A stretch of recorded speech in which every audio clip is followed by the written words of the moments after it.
You work in county clerical, right? Jonathan's voice was smooth, polite, the kind people use at cocktail parties to keep things shallow, but the words sliced clean. Clarice didn't answer right away. She stirred her untouched drink, letting the silence hang. Her eyes moved from the rim of her glass to Jonathan's eager face. Across the room, Camille laughed like she'd just won something. I work in oversight, Clarice said finally, her tone neutral, non-threatening. For now. It had begun 2 weeks earlier. A heavy envelope had landed in Clarice's mailbox. Scented, of course, because Camille never sent anything unless it left residue. Inside, a wedding invitation on pearl paper, trimmed in rose gold. You're invited to the engagement celebration of Camille Williams and Jonathan Pierce. No +1, no personal note. Just a text that followed hours later. Hey sis, don't feel pressured to come. Jonathan's family is super classy. Just try not to wear anything too serious, okay? C. Clarice had stared at the screen for a long time. Too serious. As if her life had been some kind of overcorrection. As if her bench, her robe, her gavel meant nothing compared to Camille's designer smile. But Clarice wasn't going for Camille. She wasn't even going for them. She was going for herself, for the silence that had been weaponized against her for decades. The estate was perched on a hill outside Santa Monica, all manicured hedges and rented opulence. Clarice arrived 5 minutes early. Always 5, never more. The valet glanced at her simple black dress, then quickly looked away. Inside, the scent of curated wealth clung to the air. Champagne bubbles, floral arrangements, the faint buzz of hired charm. Camille's name was printed in gold script on a banner at the entrance. Jonathan's came second, slightly smaller. That alone said everything Clarice needed to know about the dynamic. As she stepped inside, no one noticed her, not at first. A hostess handed her a champagne flute without eye contact. Welcome, she said with rehearsed cheer. Clarice nodded. Noted.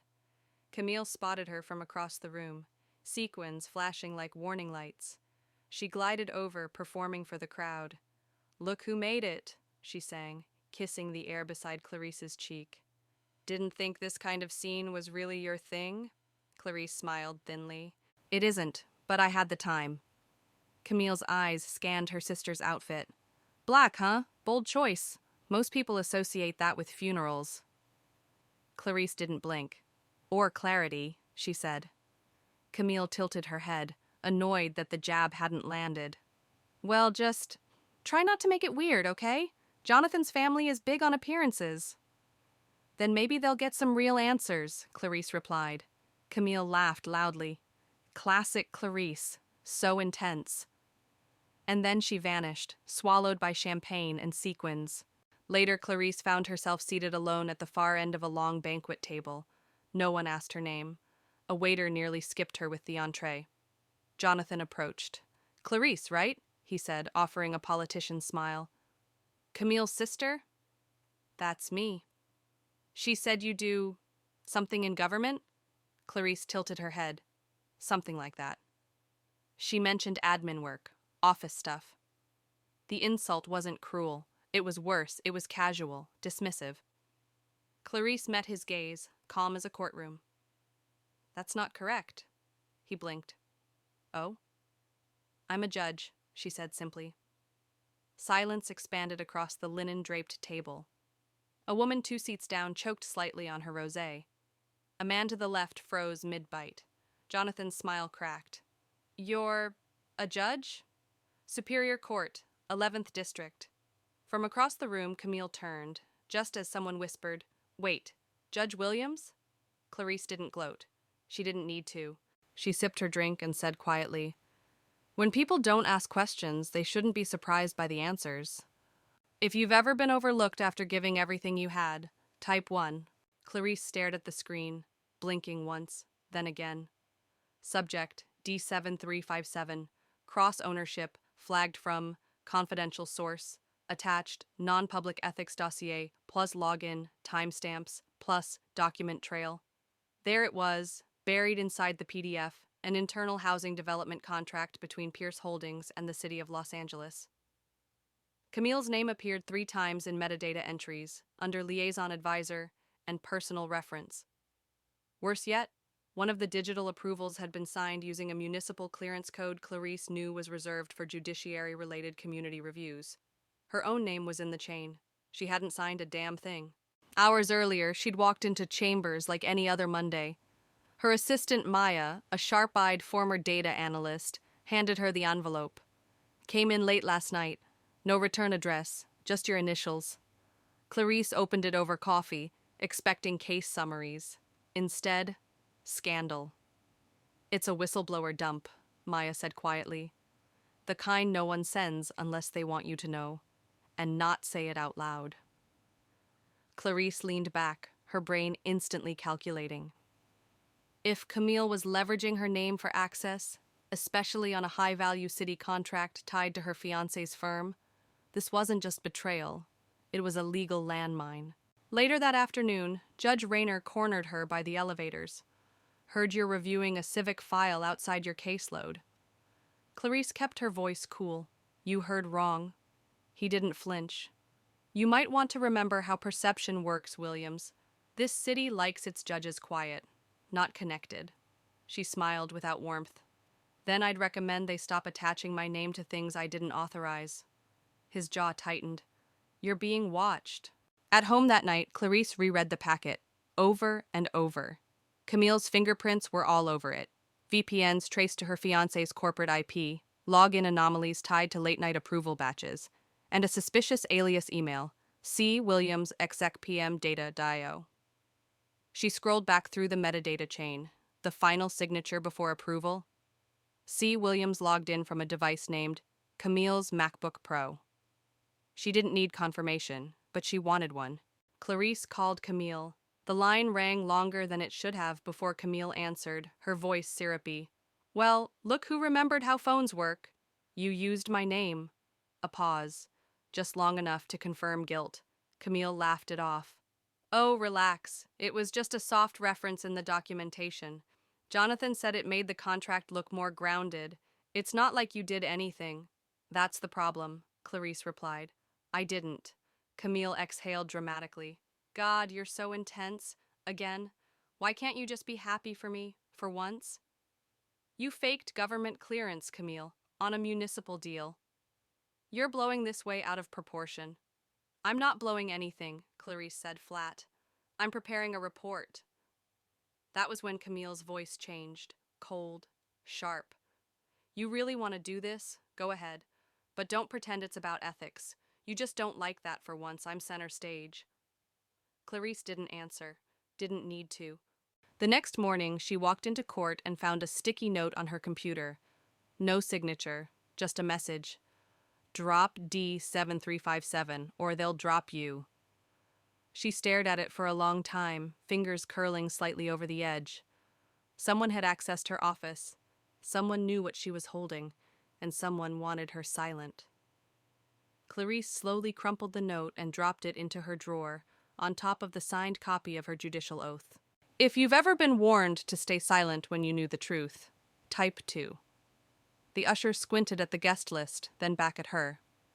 I'm sorry, he said, scanning the iPad again. You're not on the seating chart for the rehearsal dinner. Are you one of the vendors? Clarice smiled, thin and surgical. Tell the groom, she said, brushing past him, that the judge has arrived. She walked into the room without waiting for permission. The restaurant had been transformed into a curated Pinterest fantasy. Twinkling lights, fake laughter, and champagne that tasted expensive but hollow. Jonathan stood at the head of a long table, beaming beside Camille, who wore a white silk jumpsuit like she'd already won the trial of her life. He saw Clarice approach and did a double-take. His smile faltered. Clarice, he said, walking over. You made it. I did, she replied, slipping off her coat with precision. Apologies for being unlisted. I assumed the omission was intentional. Camille turned at that moment, eyes narrowing like they'd caught the glint of a blade. I thought you said you couldn't come, she said tightly. You thought wrong. Camille forced a laugh. Well, You might as well stay. Try not to scare the caterers. Jonathan cleared his throat. Drinks are that way. Let's just keep this light, yeah? Clarice looked at him and nodded slowly. Sure. Light. But when she passed by his phone, open on the table, her eyes flicked briefly toward a document half visible on the screen. Final sign-off packet, D7357. The last editor tag, C. Williams. So he knew, or he didn't care. That was worse. Dinner unfolded like theater. Speeches, staged affection, exaggerated memories. When it was Camille's turn, she tapped her glass and stood with a megawatt smile. I just want to thank everyone for being here, she said.